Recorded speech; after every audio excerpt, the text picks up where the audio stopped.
प्रभु को आज तक किसी ने भी प्राप्त किया है तो प्रेम से प्राप्त किया है। अगर किसी को मोक्ष प्राप्त हुआ है तो प्रेम से ही। आत्मरति, रति कहते हैं प्रेम को। ज्ञानी को अभेद आत्मरति प्राप्त होती है और भक्त को अभेद होते हुए भी भेद प्रेम रति प्राप्त होती है। प्रेम के दोनों स्वरूप हैं, प्रिया प्रीतम, श्यामा श्याम। इनको बिना प्रेम के द्वारा न देखा जा सकता है न पाया जा सकता है, और प्रेम सबसे दुर्लभ वस्तु है। प्रेम प्राप्ति के लिए मरना होता है, मैं को मारना होता है, मन को मारना होता है, इंद्रियों को मारना होता है, संपूर्ण जगत से अपनापन हटाकर एकमात्र आराध्य देव में, आराध्य देव में जहां अपनापन हुआ तहां प्रेम होता है। अपनापन अपनी तरफ से प्रभु के लिए संपूर्ण व्यक्ति वस्तु स्थान से समेट कर वहां लगाना होता है, यही साधना होती है। फिर जो रंग आता है वो आराध्य देव की तरफ से आता है। संपूर्ण शरणागति आराध्य देव की तरफ से स्वीकृत होते ही वो दिव्य आनंद में डूब जाता है। दिव्य आनंद की प्राप्ति तक साधक को बहुत ही जलना होता है। ये जलन ब्रह्मा जी के परमेष्ठी पद में विराजमान जो सुख है उससे श्रेष्ठ है। यदि रसिकों का संग नहीं मिला तो इसकी पहचान नहीं हो पाएगी कि श्रेष्ठ सुख की जलन है या भोगों के त्याग से जो जलन हो रही है तो भोग भोग कर मिटाने की जलन है। ये रसिकों के संग से पता चलता है।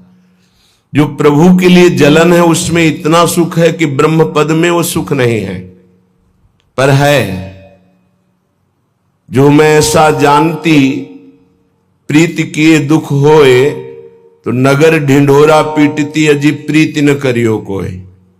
मीरा जी कहे मैं सबको बता देती कि श्री कृष्ण से प्रेम मत करना, क्योंकि ये प्रेम प्रतिपल मिले हुए भी मिलन की आकांक्षा तड़पाना, विकल कर देना, संपूर्ण वृत्ति को एकाग्र कर देना, संपूर्ण वृत्ति को रस में डुबो देना, और सतरति सतरति सा लोकांतार्यति, ऐसी सामर्थ्य प्रदान करना।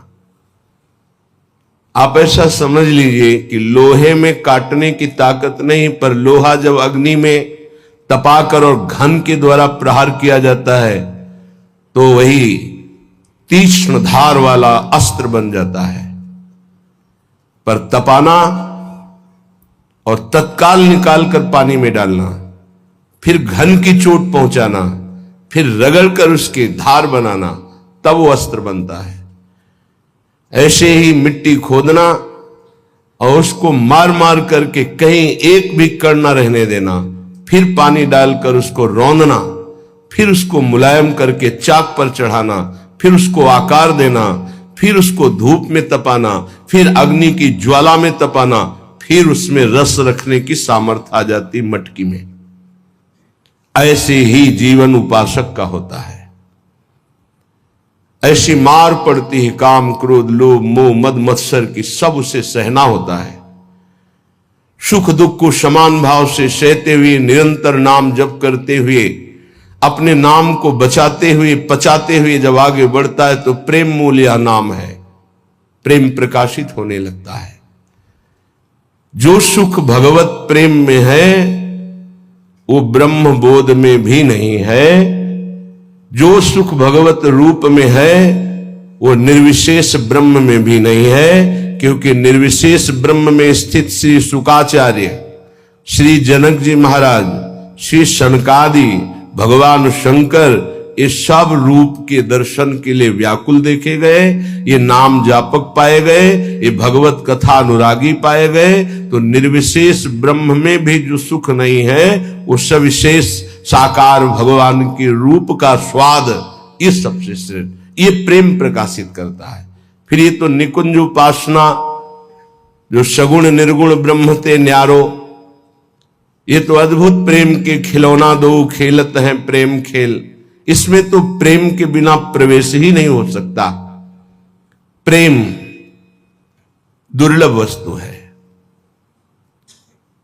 ये प्रेमी जनों के द्वारा ही प्राप्त होता है। जो भगवत प्रेमी महात्मा हैं, उनके संसर्ग से, उनके परमाणुओं से, उनकी दृष्टि से, उनके वचनों से इस प्रेम मार्ग का हृदय में स्थापन होता है, प्रेम मार्ग में चलना होता है, प्रेम को प्राप्त करना होता है।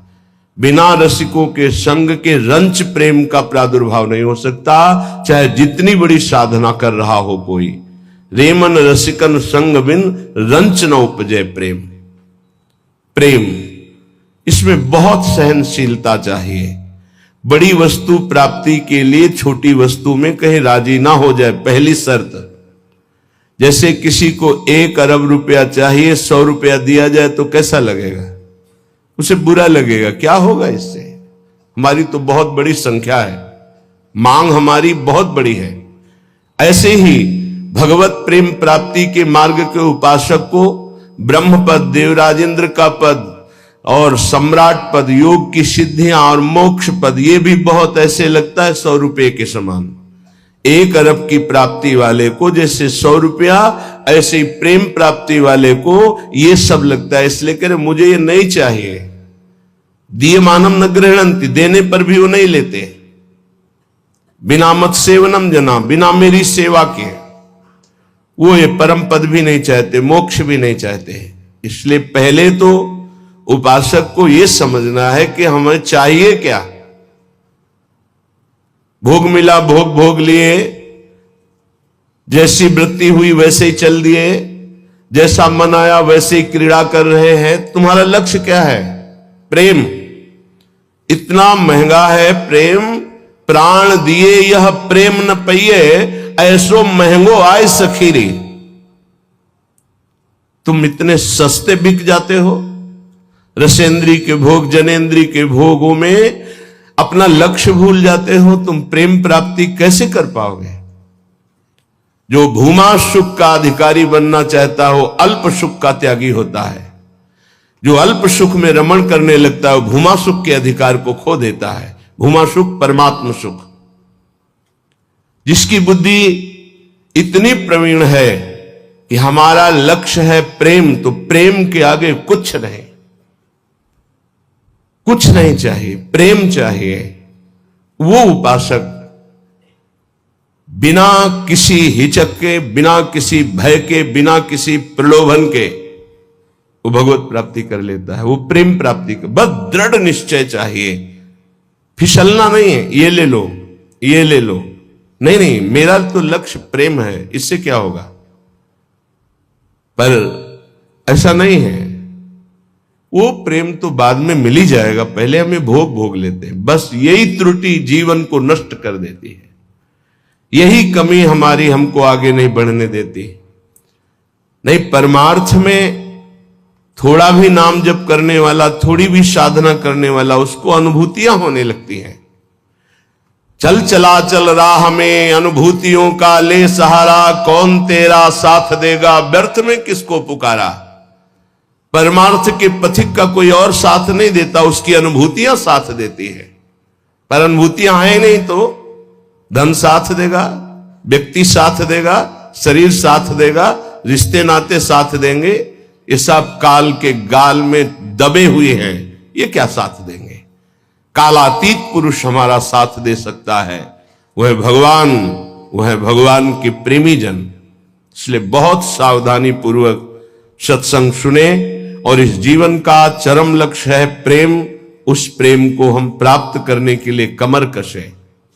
श्रीपाद प्रबोधानंद जी महाराज कह रहे, किम नो भूपैः किम नु देवादिभिर्वा स्वाप्नैश्वर्योत्फुल्लितैः किंच मुक्तैः शून्यालंबैर्वैष्णवैर्वापि किम नः श्रीमद्वृंदा काननैकांत भाजाम। हमको इन राजाओं से, राजपदों में बैठे हुए जनों से क्या प्रयोजन है? क्या ये संतों के पास नहीं जा सकते? क्या इनका अधिकार भगवत प्राप्ति नहीं? नहीं, इनके मन में भगवत प्राप्ति की कहीं किंचन मात्र लालसा नहीं। पद और प्रतिष्ठा, भोग और ऐश्वर्य, नाम और कीर्ति, बस इतना ही लक्ष्य है। इसलिए प्रेम मार्ग के उपासक को कभी इनका संग नहीं करना चाहिए। हां, कोई महाभागवत और पद पर विराजमान और भगवत भजन में लगा हुआ, भगवत प्राप्ति की लालसा वाला, उसका हृदय से स्वागत करना चाहिए। ऐसा नहीं कि कोई हो ही नहीं सकता। अम्बरीश जी महाराज चक्रवर्ती सम्राट और महाभागवत, बड़े बड़े महाभागवत राजा हुए। दशरथ जी महाराज चक्रवर्ती सम्राट ऐसे महाभागवत कि भगवान उनके पुत्र श्री राम के रूप में आए। तो जो भगवान से विमुख है, केवल पद का ही अभिमान रखता है, राजपने का अभिमान रखता है, भोग ऐश्वर्य में घमंड में है, ऐसों का संग कभी भक्त को नहीं करना चाहिए। अभिमानिनते न्यारे, भूत भविष्य लोक 14 में भये होए हरि प्यारे, 300 व्यवहार हमारो अभिमानिनते न्यारे। किमनो भूपई, मुझे क्या प्रयोजन है। एक ब्रज के भक्तों के चरित्र में आता है, एक संत की कुटिया पर राजा दर्शन करने के लिए गए, तो वो भिक्षा मांगने गए थे। दूर से उन्होंने देखा बड़ा राजा का वैभव, हाथी घोड़ा सब। लोगों से पूछा है क्या है? बोले राजा दर्शन के लिए। भागे और गांव में गए और कहा हमारी कुटिया में आग लग गई है, जल्दी बचाओ, जल्दी बचाओ।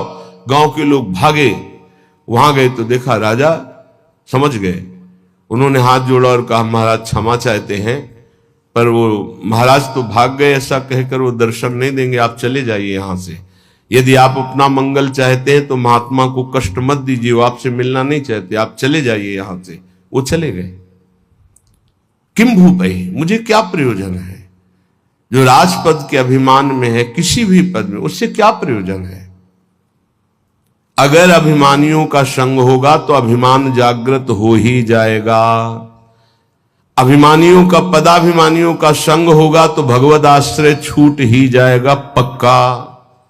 ले लो हमारा फोन नंबर, मैं तो आपकी आज्ञा पर चलूंगा, आप केवल फोन कर दीजिए, सब ठीक हो जाएगा। मर गया साधक।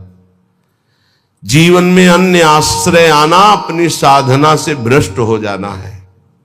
एक भरोसो, एक बल, एक आस विश्वास, एक राम घनश्याम हित चातक तुलसीदास। एक ही भरोसा, एक से ही आशा, एक से ही विश्वास, एक से ही संबंध हमारा मात्र आराध्य देव, बस। अन्य का कहीं आश्रय हुआ तो उपासक गिर जाएगा, पक्का गिर जाएगा, और गिरते हुए देखा है। श्रीपाद प्रबोधानंद जी महाराज कह रहे, नु देवादि भिरवा, मुझे इन देवताओं से भी क्या प्रयोजन है। श्रीमद् भगवद गीता जी में भगवान कहते हैं, भूतों को पूजने वाले भूतों को प्राप्त होते हैं, देवताओं को पूजने वाले देवताओं को प्राप्त होते हैं। तो देवलोक स्थायी लोक नहीं है, स्वाप्निक है। देवादिभिर्वा स्वप्नैश्वर्योत्फुल्लित।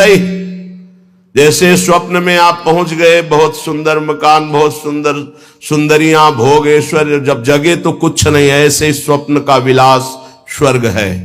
एक अच्छा सुखद स्वप्न, जहां पुण्य खत्म हुए, मृत्यु लोक के विसंति, आंख खुला, कुछ नहीं। इसलिए मुझे देवताओं से भी क्या प्रयोजन है। क्या दे देंगे? क्या भगवान की प्राप्ति करा सकते हैं? क्या भगवत प्रेम दे सकते हैं? नहीं दे सकते। इसीलिए कहा गया, बड़े भाग मानुष तन पावा, सुर दुर्लभ सद ग्रंथन गावा। ये देवताओं को भी दुर्लभ है मनुष्य देव, क्योंकि इससे हम भजन करके भगवान को प्राप्त कर सकते हैं, वो नहीं। श्रीपाद करे शून्यावलंबीर, कुछ आराधना करने वाले ऐसे हैं कि शून्य की उपासना करते हैं। अरे ध्यान ही करना है तो सच्चिदानंद भगवान के नाम रूप का ध्यान करो, समय सार्थक हो जाएगा। किम वैष्णवैर वापी, वैष्णव धाम वैकुंठ से भी हमारा क्या प्रयोजन है। ये तो सखाओं को पसंद नहीं आया। जब सखाओं ने जाना, नंद बाबा को वरुण के पार्षद ले गए थे और श्री कृष्णचंद्र जो जब उनको मुक्त कराने के लिए गए तो जो लोकपाल वरुण ने साष्टांग दंडवत की और अर्घ पूजा और उपासना वो नंद बाबा ने देखी। मेरे लाला को बड़े बड़े देवता लोकपाल दंडवत कर रहे हैं। और स्तुति जब की तो सुना नंद बाबा ने, तो आके ब्रजवासियों से बताया मेरा लाला तो भगवान है। सखाओं ने कहा क्यों कन्हैया तू भगवान है? बाबा कह रहे थे तू भगवान है, तो भगवान है तो वैकुंठ दिखा। भगवान श्री कृष्णचंद्र जो मुस्कुराए अपने भोले सखाओं की बात सुन, तो ये ब्रह्म हृदय है, स्नान करो इसमें, फिर हम तुम्हें वैकुंठ का दर्शन कराएंगे। जीव ही डुबकी लगाई पहुंच गए वैकुंठ।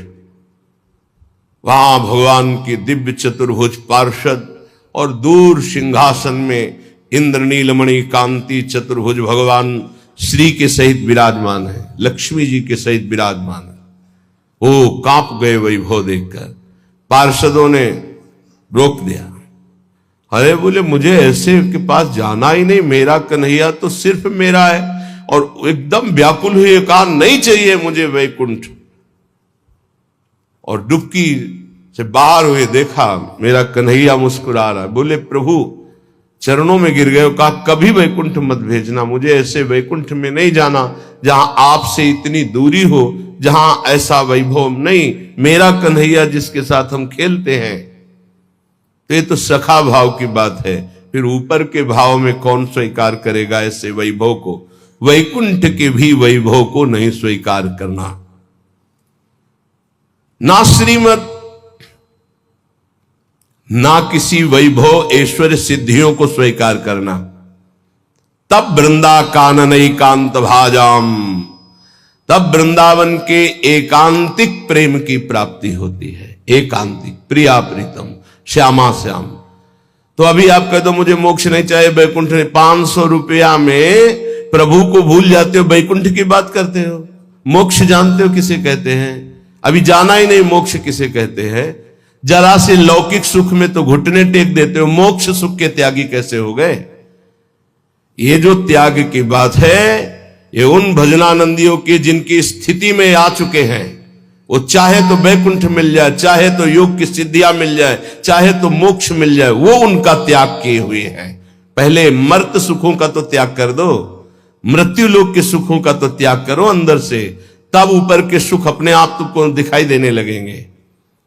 श्रीपाद कह रहे हैं शम सर्वेशाम प्रयासेन दात्री द्वित्रैकांति प्रेम पात्रैक पात्री आनंदात्मा शेष सत्वा निधात्री श्री वृंदाटव्यस्तु मेंधस्य धात्री। आयास प्रयास से जो सुख मिलता है वो अल्प होता है। जो आप प्रयास करते हो उसे कर्म कहते हैं। कोई भी कर्म प्रारंभ और अंत वाला होता है, तो किसी भी कर्म का फल अनंत नहीं हो सकता। वो प्रारंभ और अंत वाला ही सुख देगा। अनंत सुख की प्राप्ति कर्मों से नहीं होती, कर्मों के त्याग से होती है। जो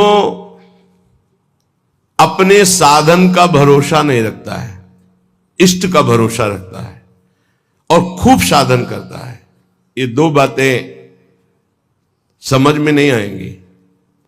जब हम अहम से साधना करते हैं तो साधना का सुख भोगते हैं।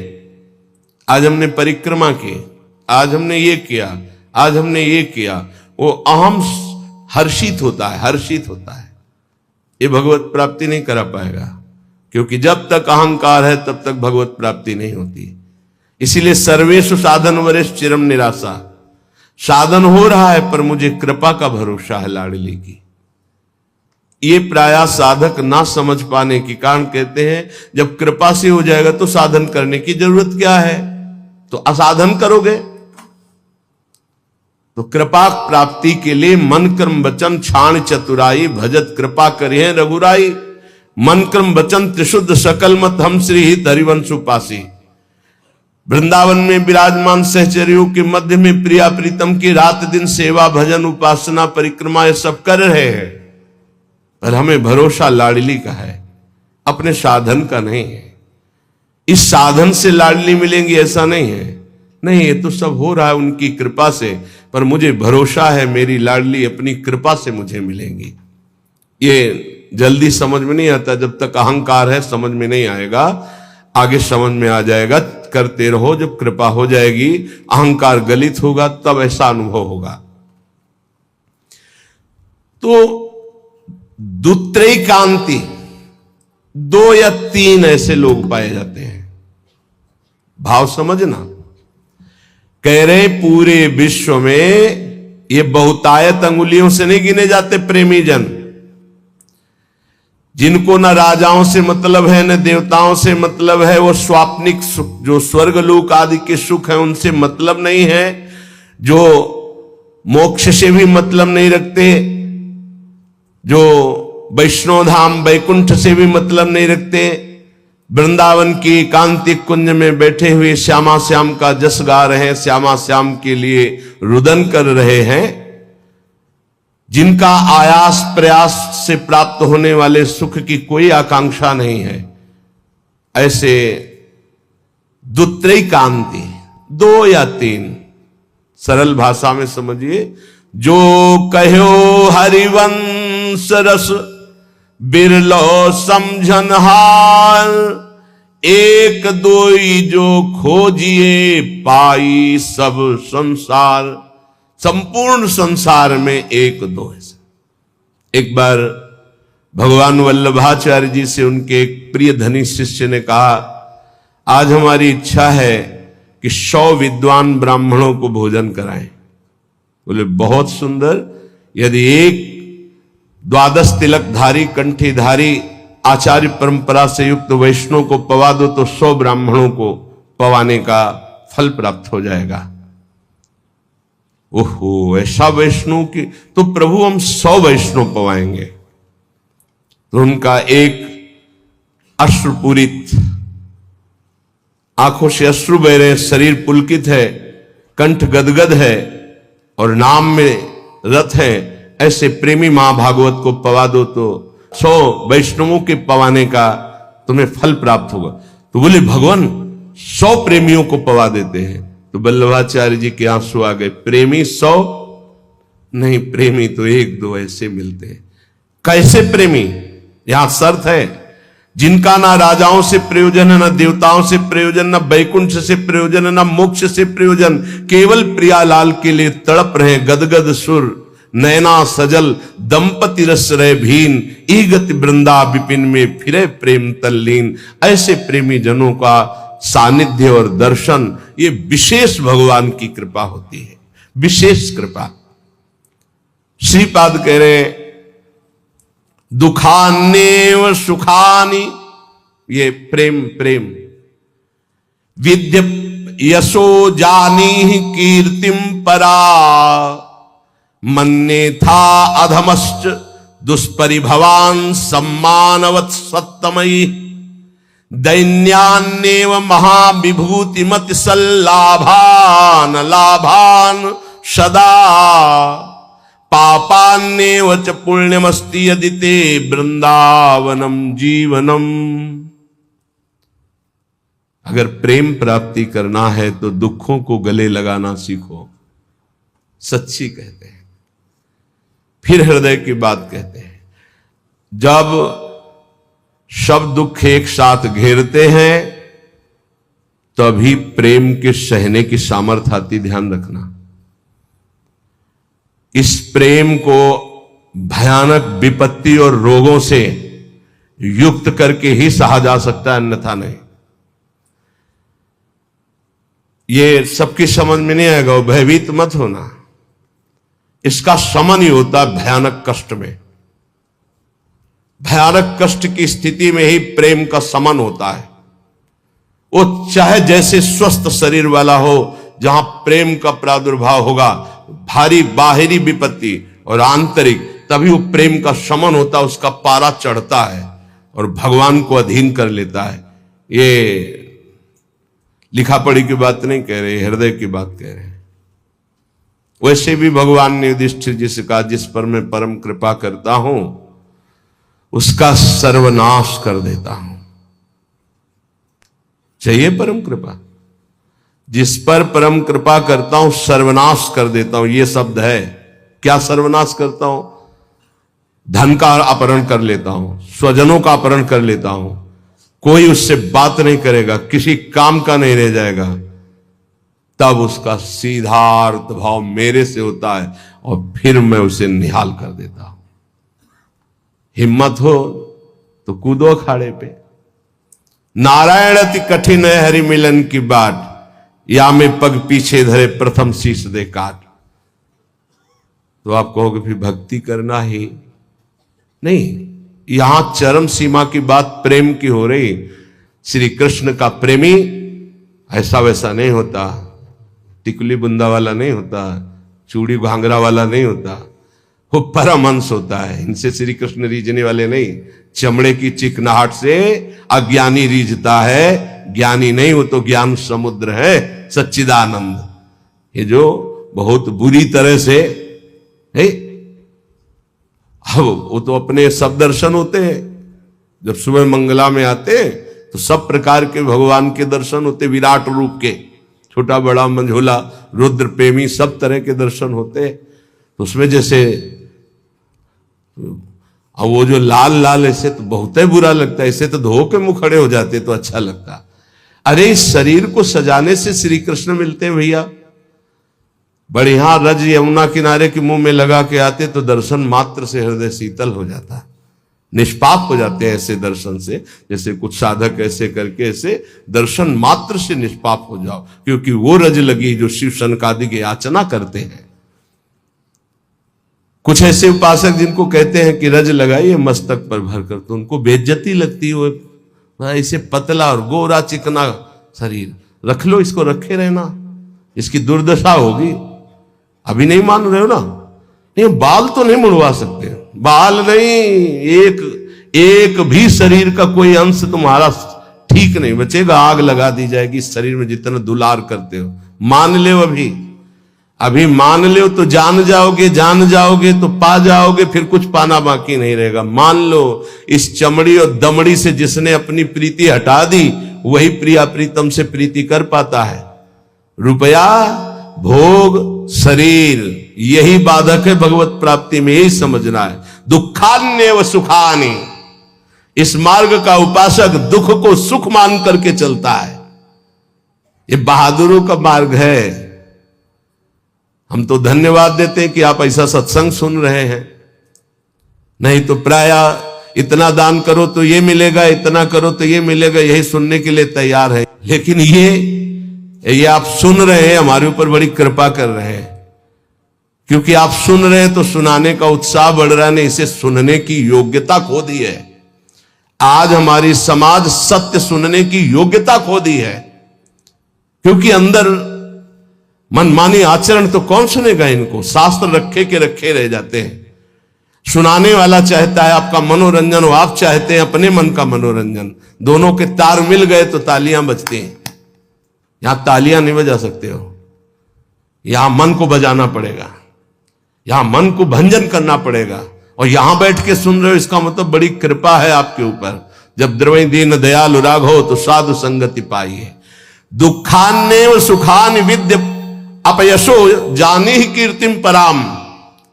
ध्यान से, प्रेम मार्ग के उपासक को जब दुख मिलता है तो सुख की प्राप्ति होती है। पक्का पर यह समझ में नहीं आएगा। भारी जब दुख की, आप क्या समझते हैं, भारी दुख की स्थितियों को देखा गया, तब जाकर के उस परम सुख में चढ़। ये बहुत वैज्ञानिक तरीके से अनुभव की बात कह रहा हूं कि पावर चाहिए ऊपर चढ़ाने के लिए। जैसे कोयला झोंका जाता है, उससे अग्नि बनती थी, तब इंजन में पावर से वो रेल चलती थी। बाष्प भाप जो है बटलोई के ढक्कन को उठा दिया, उसके ऊपर उसने 100 ग्राम वजन उसको उठा दिया, फिर आधा किलो वजन रखा, उसको उठा दिया। उसी से उसको लगा कि इससे तो बहुत बड़ा कार्य किया जा सकता है। तो ये कक्षा 4-5 की कक्षा में पढ़ाया गया था कि वो इंजन का निर्माण किया, कोयले की इंजन, उसी से रेल बनी, उसका हमें नाम स्मरण नहीं है, जेम्स वाट, हाँ ऐसे कुछ नाम। तो ऐसे ही आप बिल्कुल बिल्कुल ऐसे ही समझिएगा, जब साधक के जीवन में दुख की भारी चारों तरफ, तो उसकी अध्यात्म शक्ति जागृत होती है, हर भरोसा टूट जाता है, एक भरोसा केवल श्री भगवान का, तो वो पावर से उसके मन की गति परमात्माकार हो जाती है। इसीलिए कुंती जी बहुत सोच समझ के कह रही, मुझे पग पग पर दुख चाहिए, क्योंकि दुख में तुम्हारे सानिध्य का अनुभव होता है। ये हम कृपा मनाते हैं, भगवान की कृपा मनाते हैं कि इसने वो बाजी जितवा दी जो कभी साधना में नहीं जीत सकते थे, कभी नहीं, कभी नहीं। ये खुद निज अनुभव ये कहो खगेशा, वो भगवान ने जिता दी। इसलिए बड़े बड़े महापुरुषों के चरित्रों को पढ़ के देखो, प्रतिकूलता का जाल बिछ जाता है उनके जीवन में। भगवान ऐसा क्यों करते हैं? अध्यात्म की जितनी ऊंचाई पर चढ़ा हुआ महापुरुष है, उतनी भारी कसौटी कसी गई। संपूर्ण आश्रय भरोसे सबका नाश होकर एक भरोसा केवल प्रभु,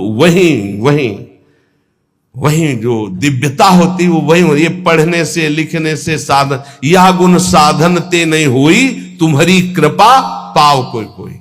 यदि तुम्हारे जीवन में विपत्ति दुख और संकट घिर जाए तो भगवान को कोसना नहीं, इसलिए बता रहे ये वो स्थिति प्रदान करने के लिए है जो तुम कभी किसी साधना से नहीं प्राप्त कर सकते। दुखान्य और सुखानी, जब दुख आए तो जान लेना कि सच्चे सुख की प्राप्ति का अवसर आ गया है। एक श्रीमद् भागवत में प्रसंग है तितिक्षु ब्राह्मण का। उसने कभी भी धर्म नहीं किया था, जीवन भर धन कमाया, परिवार का खूब विस्तार था, कंजूस स्वभाव का था, खूब पैसा एकत्रित करता, परिवार को भी नहीं सुख सुविधाएं देता, ना स्वयं लेता। जब हम धर्म नहीं करते हैं तो एकत्रित किया हुआ धन विविध प्रकार से नष्ट हो जाता है। इसलिए बुद्धिमान वही है जो अपने धन का सदुपयोग कर ले। जमा करना केवल उसका लक्ष्य नहीं, उसका सदुपयोग होना। धन्य है जिन्होंने धन का सदुपयोग कर लिया। उसने सदुपयोग भी नहीं किया, ना तो शरीर में, ना देवी संपदा की प्राप्ति में, ना किसी धर्म में। अचानक आग लग गई, धन नष्ट हो गया। परिवार वाले वैसे ही घृणा करते थे क्योंकि सुख सुविधा साफ छोड़ दिए, उसे निकाल दिए घर से। संपत्ति का नाश, कोई मित्र नहीं, कोई व्यवहारी नहीं। बड़ी अद्भुत घटना श्री कृष्णचंद्र जी उद्धव जी को सुना रहे। अब उसके मन में आया कि अरे पूरा जीवन जिस परिवार के लिए कोई मेरा नहीं, जो धन कमाया वो तो भस्म हो गया, अब क्या? शरीर तो वृद्ध है, अब क्या?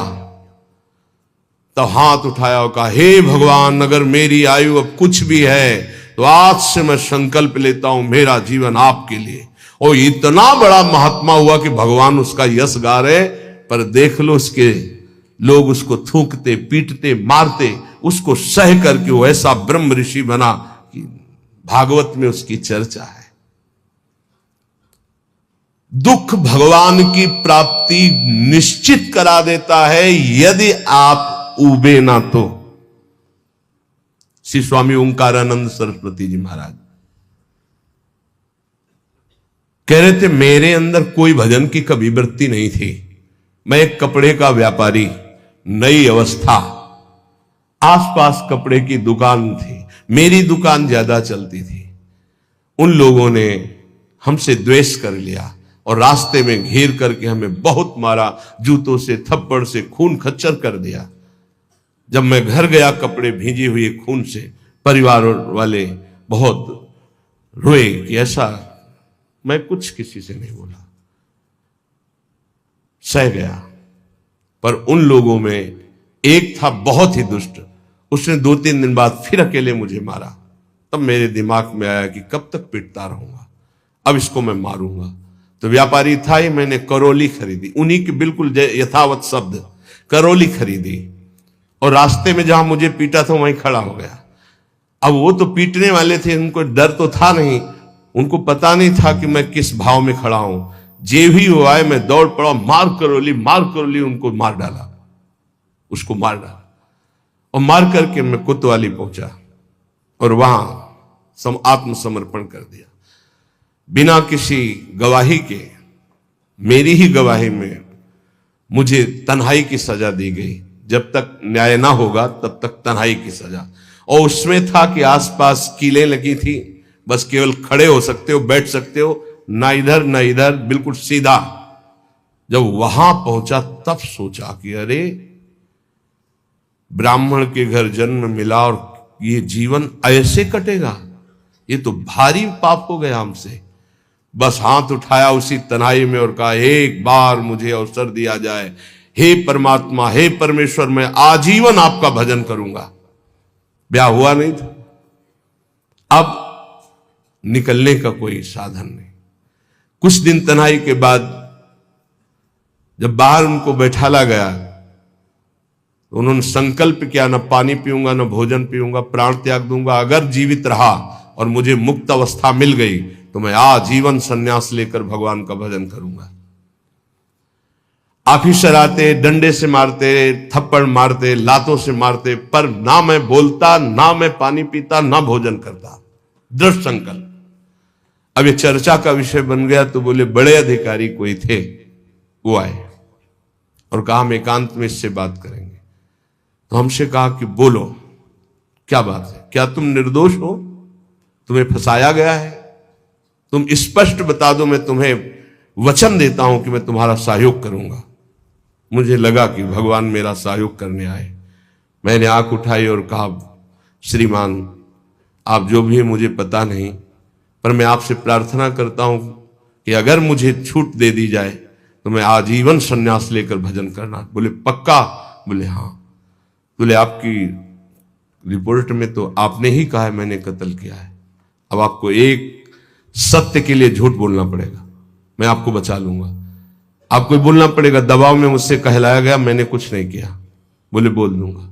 और बोले ऐसा विधान बना, मैं मुक्त हो गया, घर नहीं गया, सीधे सन्यास लेकर। और वो परम 90 वर्ष की अवस्था की बात कह रहा हूं, उनसे जब मिले, वो ब्रह्माकार स्थिति, उस दुख घटना ने उनको एक ब्रह्मलीन महापुरुष बना दिया। दुखान्य व सुखाने, दुख परम सुख प्रदान करने वाला पक्का। विद्य अपयशो जानी कीर्तिम परा। यदि तुम्हारी निंदा हो रही है तो तुम प्रेम मार्ग के पथिक हो, नाच पड़ो, तुम्हारा मंगल हो गया। क्या? तुम्हारी सारी अशुभ वृत्तियां नष्ट हो जाएंगे, तुम्हारी विमल कीर्ति का प्रकाश होगा, विमल कीर्ति का। ये रहस्य है। जब तुम्हारी निंदा हो तो आनंदित हो जाओ, जब दुख हो तो जान लो परम सुख की प्राप्ति का मार्ग खुलने वाला है। पर बहुत धैर्य की जरूरत है, बहुत धैर्य की जरूरत। मन्ने था अधमश्च दुष्परिभवान सम्मानवत् सत्तमयी। अधम पुरुषों द्वारा किया हुआ प्रहार और अपमान तू उसे महान सम्मान के समान गले लगा ले, क्योंकि तुझे प्रेम प्राप्त करना है प्रेम प्राप्त करना। दुख को महान सुख प्राप्ति का हेतु समझकर सहजा, निंदा को विमल कीर्ति के समान सहजा तो विमल कीर्ति हो जाएगी। और नीच पुरुषों द्वारा, अधम पुरुषों द्वारा किया हुआ अपमान, प्रहार, उसे गले लगाओ। यह है अध्यात्म, यह अध्यात्म है, इसे अध्यात्म कहते हैं। ये शास्त्रों में लिखा ही है, बहुत कम है जो है ऐसे जो इसको धारण करते हैं, नहीं तो अब केवल मनोरंजन रह गया है। चर्चा का मतलब मनोरंजन रह गया है, जिससे तालियां बजे, जिससे मनोरंजन हो, वाहवाही हो, बस यही रहे। बोलो इसमें वाहवाही, बजाओ इसमें तालियां, बजा सकते हो तालियां, वाह वाह वाह नहीं बजा सकते, होश उड़ जाएंगे। दुखान्य व सुखाने, ये सत अध्यात्म है। विद्या अपयसो जाने कीर्तिम पराम। ओठ सूख जाएंगे जब धारण करने की सोचोगे। अध्यात्म दैन्यान्येव महाविभूति मति सल्लाभान लाभान सदा। दैन्य ये महाविभूति है वैष्णव की। वैष्णव के पास संपत्ति क्या है? दैन्य। यही दरबार दीन को आदर रीति सदा चली आई। दैन्य। दैन्यान्यो महाविभूति मति सल्लाभान लाभान सदा। अलाभ को परम लाभ जानकर दैन्य भाव से मान अपमान दुख सुख जो भी परिस्थिति निंदा स्तुति सबको चीरता हुआ जो नाम जप करता हुआ आगे बढ़ता है, तो कह रहे वृंदावनम जीवनम, उसके जीवन में दिव्य वृंदावन का प्रकाश हो जाता है।